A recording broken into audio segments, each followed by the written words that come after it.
자, 지금 집중해야 되는 재개발 종류. 일단 첫 번째, 낮은 투자금을 좀 저는 선호합니다. 지금 높은 프리미엄 주고 가봐야 저는 실속이 크다고 보지 않아요. 얘보다는. 그래서 조금 더 낮은 금액으로 재개발 볼 수 있는 물건을 찾아내는 게 지금으로서는 투자 가치가 가장 높다. 단기적으로도 수익을 크게 볼 수 있을 확률이 높다. 자, 일단 이 요건에 맞는 게 뭐냐면 서울의 초기 재개발 예상할 수 있는 자리 찾는 것. 첫 번째. 두 번째가 인천과 경기에 있는 재개발 진행 지역. 자, 요것도 달라요. 지금 재개발이 일정 절차 이상으로 넘어가는 단계의 재개발을 보면 인천이 제일 싸요. 인천은 거의 뭐 1억에서 2억 정도로 할 수 있는 데가 꽤 많아요. 근데 이제 뭐 남부 지역이나 뭐 남동부나 경기 지역 볼 때 요런 데는 조금 금액이 올라가요. 네, 그래서 이 금액으로 들어가면 저는 차라리 서울 초기로 진입한 게 낫다라고 좀 생각하는 주입니다. 왜냐하면 거의 이제 경기 지역은 이제 3억대 위로 올라가거든요. 네. 자, 그리고 두 번째는 투기과열지구가 아닌 곳. 자, 서울은 이미 투기과열지구잖아요. 그쵸? 그래서 서울은 좀 빼고 인천, 경기 볼 거면 투기과열지구가 아닌 곳은 어딘가를 좀 보실 필요가 있다는 거예요. 자, 왜 그러냐면 이따가 설명드리겠지만 여기에 따라서 이 전매가 가능한 게 있어요. 바로 뒤에 설명드릴 건데 우리가 지금 재개발지 보면 사업시행 인가 시점이 원래 제일 비싸거든요. 관리처분. 예, 관리처분이 원래 제일 비싼 거예요. 그러니까 이런 규제가 없으면 관리처분 때가 제일 비싸거든. 왜냐하면 부셔지면 임막한 거잖아요. 확실하게 아파트가 되는 거니까 원래 제일 비싼데 지금은 그 전 단계가 좀 비싸요. 왜? 조합원 지위가 안 되니까 못 팔잖아요. 특히 여러분들이 지금 내 집 마련으로 재개발될 곳을 찾는다? 제일 싸게 사는 타이밍 알려드릴까요? 관리처분 직전인 거. 그때 피가 떨어져요. 왜냐면 그때 이거 못 팔거든. 그때가 제일 싸요. 그러니까 서울에 지금 보고 있다. 그런 단지를 노리면 조금 저렴하게 살 수 있어요. 내 집 마련으로 보시는 분들. 예. 자, 근데 조정 대상 지역이라고 해도 전매는 돼요. 그러니까 투기과열지구가 아닌 곳이 어딘가 인천 경기 중에 요걸 보는 게 꽤 중요하다. 이렇게 말씀드리고 싶습니다. 그리고 지금 약간 다르거든요. 그러니까 서울의 재개발 시장하고 프리미엄 붙는 그 단계가 약간 달라요. 왜냐? 서울은 아까 말했던 조합원 지위 양도 금지 때문에 약간 앞선 뭐 사업 시행인가? 그리고 그 전에 조합 설립이라던가 아니면 요즘에는 동의서 진구만 해도 바로 초피가 붙어요. 사실 그건 프리미엄 론할 단계도 아니거든, 사실. 근데 많이 비싸져요. 예. 그래서 서울을 노린다라고 하면 이제 초기에 프리미엄이 붙을 자리, 초반에 내가 샀으면은 뭐 1억에서 2억 정도 주고 투자하면은 거의 뭐 그 주변 지역 대비했을 때 그렇게 비싸게 주고 사는 건 아니거든요. 근데 이게 후행적으로 1억이 더 붙을 수 있는 자리가 어딘가. 요걸 찾는 게 미션이라고 보면 되고, 두 번째, 인천이나 경기 같은 경우, 특히 이제 투가 지역이 아닌 경우에는 우리가 일반적인 재개발의 그 프리미엄 형성 과정과 지금도 같아요. 그래서 지금도 이제 관리 처분 단계. 그리고 또 서울이 규제가 있다 보니까 어때요? 이제 멸실된 걸 찾는 사람들이. 그쵸? 멸실된 걸 찾아요. 근데 서울에는 좀 그런 게 드물다 보니까 인천이나 경기 지역에 그런 물건을 찾는 분들이 많아요. 물론 서울도 있긴 있습니다만 비싸. 그래서 좀 저렴하게 하면서 요즘에 키워드는 소액 투자예요. 예, 작은 금액으로 할 수 있는 데가 어딘가 이거 보시는 분이 제일 많거든요. 그래서 이걸 아셔야 돼요. 지금 투기과열지구냐 아니냐 이게 되게 중요합니다. 지금 투자할 때. 그래서 투기과열지구가 아니고 난 단기성을 좀 본다. 단기 황금성도 높은 데를 보고 싶다. 그러면은 사실 서울보다는 인천 경기가 낫죠. 그래서 요 지점을 확인해야 되고요. 자, 그리고 세 번째, 이거는 좀 연결되는 부분인데, 자, 이건 서울도 마찬가지인데 멸실의 틈새를 활용할 수 있는 곳이 어딘가. 자, 멸실이라는 건 뒤에 또 얘기를 드릴게요. 제가 저번 시간에도 1주택이 있는 상황에 좀 효과적으로 투자할 수 있는, 다주택자도 마찬가지예요. 근데 다주택자는 그래도 뭐 보유세나 뭐 양도나 이런 거 생각을 해야 되는 거니까, 예, 길게 봤을 때 그런 거를 생각을 최대한 안 하면서 투자를 할 수 있는 분들은 1주택자거든요. 그래서 1주택자한테 좀 맞춤형으로 얘기를 드리자면, 이제 멸실 같은 경우에는 취득세 중과 피할 수 있고요. 그리고 양도 같은 경우에도 그거는 아까 말했던 이런 투기과열지구가 아닌 곳이나 이런 데 가면 2년 이상만 보유하면 단기과세 그 70%까지 좀 되잖아요. 그거 70%, 60% 그리고 일반과세거든. 그럼 일반과세로 여러분들 팔 수 있어요. 2년 정도만 보유하면. 서울 초기든 인천이든 경기든 간에 프리미엄이 좀 약한 지역이 있어요. 아까 말했던 게 뭐죠? 서울은 초기 재개발 예상 지역이 프리미엄이 좀 안 붙어 있는 상황인 거고, 사실 프리미엄으로 계산하기도 어려운 지역이고요. 예. 그리고 두 번째가 뭐 인천이나 경기 지역도 이제 조합 설립이 이제 낮거나 이런 지역들은 프리미엄이 거의 없어요. 최근에서야 좀 올라온 지역들이 있지만 없는 지역도 있거든요. 그래서 이런 지역들을 들어가게 되면 여러분들이 초반에 이제 매입했는데도 불구하고 앞으로 당장간에 저는 내년, 내후년, 그러니까 22년, 23년에 특히 서울은 이런 재개발에 대한 바람이 굉장히 많이 불 거예요. 여기도 진행하고 저기도 진행하고 진행하는 지역이 너무나 많을 겁니다. 지금 하는 게 신속통합, 그리고 뭐 이사 대책도 있었고요. 3080, 그리고 공공재개발, 공공재건축, 그리고 가로주택 정비사업, 뭐 역세권 시프트 개발, 뭐 정말 많잖아요. 그러니까 이런 것들이 우후죽순 굉장히 많이 생겨날 겁니다. 그리고 그거를 추진하려고 노력을 할 거예요. 왜냐하면 입주 물량이 부족하니까. 예, 어떻게 해서든 도심에서 풀어내려고 뭐 관공서에서도 밀 거고, 정부 입장에서도 밀 거고, 여러분들도 열심히 또 참여할 거고, 그런 장이 향후 2년간의 모든 프리미엄이 다 붙을 거예요. 2년 아니에요. 기억하세요. 2년 안에 다 끝납니다. 그 이후에는 이미 다 높아져 있을 거예요. 모든 노후 빌라들을 여러분들이 재개발의 재료로 삼고 들어간다라면 수업비를 내셔야 돼요. 2년 뒤 들어가면. 그러니까 지금이 어떻게 보면 황금 타이밍이라는 거예요, 저는. 네, 그래서 특히 초기 재개발 예상 지역, 프리미엄이 안 붙은 지역을 여러분들이 집중해서 보시면 좀 단기적으로 성취하면서 길게 봤을 때 롱런 할 수 있다. 이거예요. 일단 초기 재개발 지역 찾을 때 이걸 내가 과연 싸게 사는 거야, 비싸게 사는 거야 굉장히 헷갈릴 거예요. 어렵고. 이걸 어떻게 내가 판단하나. 그런 생각이 들 거예요. 근데 판단하는 기준은 간단한 걸 설명드리자면, 자, 일단 주변의 아파트 시세를 보세요. 아파트와 집가를 비교하면 되는데, 아파트의 분양 평형, 그러니까 30평형의 평당가가 있을 거 아니에요. 그럼 이 아파트가 예를 들어 7천, 8천에 평당가가.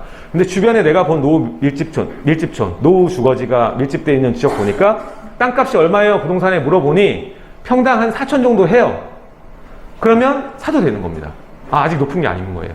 근데 재개발지 지금 서울에 뭐 어느 정도 진행된 데나 아니면 초기임에도 불구하고 좀 유명한 지역들 있죠? 뭐 예를 들어 용산이나 이런 데. 그런 데는 보면은 땅값 자체가 내가 살려고 하는 물건이 아파트가 7, 8천인데 이게 7, 8천인 경우도 있어요. 그럼 좀 비싼 거예요. 완성품이랑 비교했을 때 벌써 재료가 완성품과 가격이 같잖아. 그럼 좀 비싼 거래요. 그러니까 약간 여러분들이 이거 체크를 할 줄 알아야 결정하기가 더 쉬워집니다. 그리고 2년 안에 최대한 여러분이 선점을 잘 해놔야 10년 뒤에 여러분들 재산이 달라져 있을 거고요. 조합원 지위 양도에 대한 거를 정확히 아셔야 돼요. 지금 뭐 다 아실 거예요. 투기과열지구는 이제 재개발 우리 중심이니까 관처 이후 거래 못한다. 이건 다 아실 겁니다. 근데 이것만 보실 게 아니라 이렇게 됨으로써 이거를 할 수 있는 자리는 어딘가라고 생각을 해보셔야 돼요. 자, 투기과열지구입니다. 재건축은 조합 설립인가, 그리고 재개발은 관처 이후부터는 거래를 못해요. 전매 제한입니다. 근데 이것도 적용 시점 자체가 소급을 할 수 없기 때문에 2018년 1월 24일 이후에 사업시행인가를 받은 사업장부터는 이렇게 되는 거예요. 그래서 그 이전 사업장 같은 경우는 프리미엄 거래되는 현장들이 있죠. 그런 거는 이 이전의 사업시행인가 받은 현장들인 거예요. 자, 그리고 지금이라도 투기과열지구라도 예외의 조항은 있어요. 그게 뭐냐면 1주택자면서 10년 이상 보유했고 5년 이상 거주했던 이력이 있으면 팔 수 있습니다. 이런 물건이 잘 나올까요? 거의 그냥 없다고 보시면 돼요. 자, 그리고 이 이상에 이제 진행되는데 이 투기과열지구에서 진행되고 있어요. 근데 조합 설립이 난 다음에 3년이 지나도록 사업시행인가 신청이 안 들어갔어. 그러면은 전매가 가능해요. 다음 똑같아요. 3년 법칙입니다. 사업시행이 났어. 근데 3년 이상 동안 착공이 안 되네. 또 그러면 팔 수 있습니다. 마지막에 착공 후에 3년이 지나도록 준공되지 않은 경우. 자, 그래서 조합원지 양도를 딱 생각하면은 우리가 이걸 활용할 수 있는 게 뭔가, 투기과열지구가 아니면 내가 누릴 수 있는 게 뭔가를 생각을 하셔야 됩니다. 자, 일단 멸실의 틈새. 자, 취득. 이거는 뭐 투기과열지구 뭐든 상관없긴 합니다. 취득에 대해서는. 멸실된 입주권을 취득할 경우에는 이제 주택수에 잡히지 않아요. 물론 이거는 내가 사고 나서, 이 멸실된 입주권 사고 나서 다음 주택 살 때는 문제가 되지. 근데 지금 1주택 상태에서 하나 얻거나 2주택에서 하나 얻을 때 그 취득세, 그걸 얘기하는 겁니다. 얘가 지금의 목적지일 때. 그럴 때는 취득세 4.6%예요. 그리고 나중에 얘가 입주되잖아요. 입주돼서 취득세를 또 등기할 때 내잖아요. 그때 추가 분담금에 대해서만 계산해요. 그래서 지금처럼 사립적으로 8%, 12% 내지 않습니다. 그래서 추가로 2점 몇 프로만 내면 완성이에요. 예, 추가 분담금 대해서만. 그래서 이런 방식으로 굳이 투기과열지구 아니더라도 내가 서울에도 하고 싶은 데 있다. 그럼 이거를 활용할 수 있습니다. 근데 지금 투기과열지구 내에서 어떻죠? 멸실된 입주권 거래할 수 있는 데가 많나요? 없죠. 거래가 안 돼. 불가잖아요, 원래. 근데 이미 아까 말했던 2018년 1월 24일 이전 그런 거는 가능하다라는 거예요.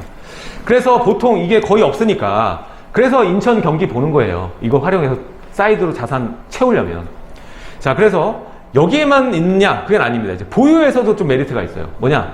일단 이거 같은 경우에는 이제 입주를 해서 하려는 거잖아요. 일반 입주 분양권도 있는 거고. 그러다 보니까 종부세 대상이 아니에요. 종부세를 안 냅니다. 예, 나중에 아파트 되고 나서 이제 내는 거죠. 그리고 그 전까지는 토지분만 재산세를 냅니다. 그러니까 보유에서도 메리트가 있는 거지. 예. 그리고 거기서만 있는 게 아니라 또 양도에서도 이득이 있어요. 입주권 자체는 원래는 일반 과세입니다. 입주권 자체는. 그쵸? 그래서 중과 안 되고요. 그리고 단기 과세 70% 그리고 이거 이제 1년 이상, 2년 이상 이거잖아요. 그래서 2년 이상이면 이제 일반 과세 넘어가는 거고 1년 미만이냐 이상이냐에 따라서 70% 60% 이렇게 받는 거예요. 근데 70% 60% 세금 내면서 여러분 팔 거예요? 안 팔잖아요. 그러니까 2년은 가지고 있어야 된다는 거죠. 그 다음에 입주 전에 입주장 벌어지면 또 싸지니까 그 전에 황금 타이밍 맞춰가지고 팔 수 있다는 거죠. 입주하고 싶은 실수요자한테. 그쵸? 그래서 요건 아시고 계셔야 돼요. 중요한 점입니다. 그래서 지금 인천과 경기에 투자를 한다. 그러면 요거를 생각하셔야 돼요. 멸실의 틈새가 오늘 배웠던 거 이용해가지고 내가 해야겠다. 네? 그리고 상당 부분 멸실된 현장들이 꽤 있습니다. 거래도 되고 있고. 물론 피가 싸진 않아요. 멸실된 것들은. 왜냐하면 이런 메리트가 있으니까. 여러분이 알고 있으면 남도 알고 있어요. 자, 그래서 투기과열지구가 아니라면 전매가 굉장히 자유롭습니다. 네. 자, 그리고 2년 이상 보유 후 전매 전략으로 가져오는 거예요. 취득, 보유, 양도까지 3단 콤보를 활용할 수 있는 겁니다. 대신 단기 수익밖에 못 보는 거지. 단타. 네. 근데 그러기 쉬운 환경은 지금 아니다. 왜? 규제가 이어지다 보니까 이걸 쳐다보는 사람이 계속 쌓였잖아요. 그래서 이런 물건은 비싸요. 자, 그래서 지금 우리가 재개발 투자를 하려면 여러분들 고려해야 될 점은 이거예요. 단기로 볼 거냐, 장기로 볼 거냐. 아까 말했던 멸실의 틈새를 보는 건 단기 투자잖아요. 그렇죠? 아니면 난 장기를 볼 거냐. 이거를 고르셔야 되고요. 여기에 따라서 골라지는 것도 있지만 두 번째로 내가 두 번째 지금 사는 거를 실거주로 볼 거냐, 투자로 볼 거냐. 여기에 따라도 물건 선택의 기준이 달라져요. 실거주를 할 수도 있잖아요. 내가 갈아타기 하려고. 지금 1주택이지만 갈아타기 하려고. 갈아타기 해서 내가 서울의 뭐 유명 지역에다가 이거 지금 초기 재개발이지만 나중에 여긴 아파트가 되면 내가 일로 갈아타야지 생각할 수도 있는 거 아니에요. 그쵸? 아니면 내가 피를 좀 주더라도 난 여기 살고 싶어. 이럴 수도 있는 것이고. 그래서 지금 한남이나 성수 이런 투자하시는 분들 중에서 1주택자 분들도 계셔요. 왜냐면 거기 살고 싶으니까. 네. 그래서 내가 지금 어떤 목적인 거에 따라서 물건과 지역이 달라진다는 것을 여러분들이 아시고 정확히 나의 니즈에 맞는 쪽을 선택하는 것이 좋다. 그 얘기를 드리고 싶습니다. 근데 여기서 저는 고려하는 것이 지금 소자본이라면 웬만하면 장기를 보셔야 되는 거고요. 그리고 투자 쪽으로 보시는 것이 훨씬 더 현명할 수 있다는 거예요. 내 돈 적게 들어가면서 좀 수익을 크게 볼 수 있는 그 조건에 부합하려면 얘가 아니라 얘가 맞다는 거예요. 자, 단기 실거주면 누구나 좋아하는 지역이죠. 뻔하지. 그리고 단기에 돈 벌기 싫은 사람이 어디 있어요? 당연히 여기는 좀 내 초기 투자금이 비싸질 수밖에 없다. 근데 여기는 지금이라도 좀 싸게 들어갈 수 있고 손 덜 턴 자리를 내가 찾아낼 수 있다. 네, 그렇게 보시는 거예요. 그래서 저는 약간 오른쪽에 치우친 얘기를 해드리고 싶은 겁니다. 자, 그래서 단기, 장기 나눠가지고 우리 얘기를 좀 해볼게요.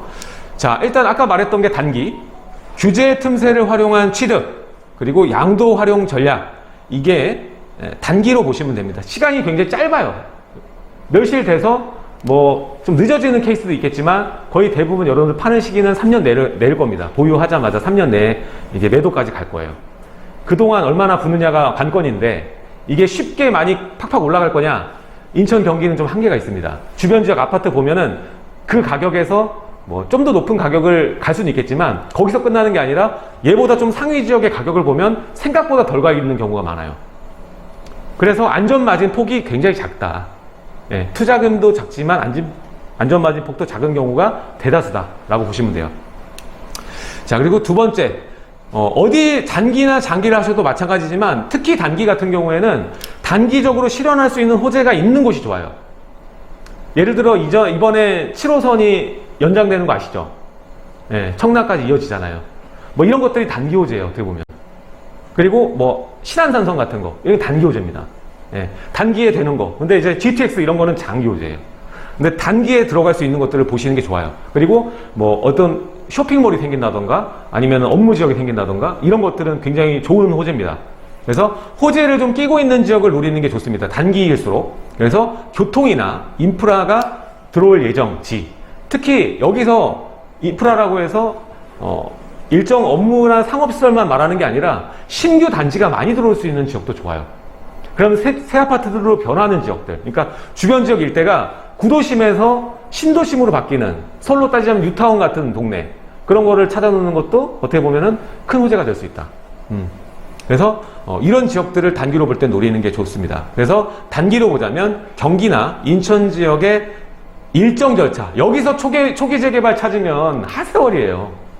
예, 그 전에도 올라줘야 되거든. 지금 우리가 서울에서 제가 초기 재개발 얘기하지만 서울의 장점은 뭐냐면 이런 재개발 호재가 아니어도 올라요. 재개발은 보너스야. 재개발 아니어도 오르는 데가 많거든요. 근데 인천, 경기로 들어가면은 완전 구도심인 경우가 많아요. 그래서 인적조차 약간 드문 자리도 많거든요. 사람이 잘 안 찾는 동네. 그런 자리는 하세월 확률이 굉장히 높기 때문에 그런 지역 투자할수록 일정 절차를 밟은 데를 하시는 게 좋아요. 그래서 최소한 조합 설립은 안 돼. 그래서 일정 절차 중에 재개발을 고르는 게 단기에서는 훨씬 좋을 거다. 그리고 장기로 좀 추천을 드리자면 서울에 좀 네임밸류가 어느 정도 있는 지역 중에서 손이 좀 덜 탄 지역들, 그리고 앞으로 여러 아파트 단지가 들어올 수 있는 자리나 아니면 재개발 지정된 지역들이 많거나 뭐 해제 지역이 많거나 뭐 뉴타운 근방이거나 뭐 이런 자리들이 좋습니다. 그래서 서울의 네임밸류가 높은 자리를 미리 선정하는 개념으로 가는 것이 장기로서는 훨씬 더 좋은 투자다. 자, 이거를 제가 나란히 놓고 다른 얘기를 하는 건 뭐냐면 투자 금액이 좀 비슷해요.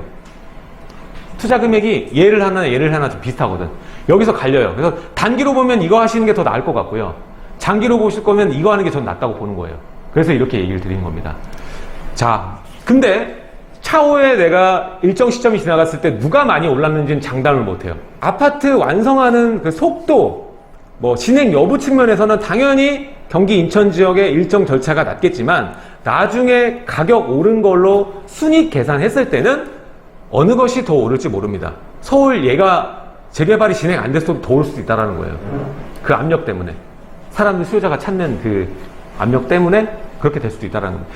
실예로 들면 지금 뭐 2부에도 설명드리겠지만 제가 예전 강의할 때 여러 지역들을 했어요. 공공재개발 얘기 나왔을 때 여기가 확률이 높아 보인다, 여기가 높아 보인다 이런 강의를 많이 했거든요. 실제로 거기서 지정이 많이 됐고 그때 당시에는 투자금이 뭐 1억 중반 뭐 이렇게 투자했던 것들이 지금 와서 보니까 거기서 투자금 자체가 1억 5천에서 지금 2억에서 3억 정도가 더 뛰었어요. 그러면은 200%잖아요. 수익률이. 얼마 안 됐어요. 2년도 안 됐어. 그럴 수 있다라는 거예요. 그만큼 이제 수요자가 좋아하고 압력이 있는 건 서울이니까. 예. 그래서 이 마지막을 좀 기억하셨으면 좋겠어요. 완성과 진행 여부, 속도, 이걸 비하자면 단기적으로 보는 게 좋겠지만 장기적으로 봐서 진행이 안 되고 속도가 늦더라도 수익률로 보자면 이게 더 나을 수 있다. 예, 그 얘기를 드리고 있는 겁니다. 다시 이제 고정관념을 좀 깨자는 거지. 그래서 철저하게 투자, 레버리지, 내 돈 최소화하고 수익률 최대화하는 거. 그건 뭘까? 이걸 연구하는 것이 지금으로서 가장 중요하다. 예, 이 얘기를 좀 드리고 있는 겁니다. 자, 그래서 단기적인 얘기한 거를 좀 지역 얘기를 해드릴게요.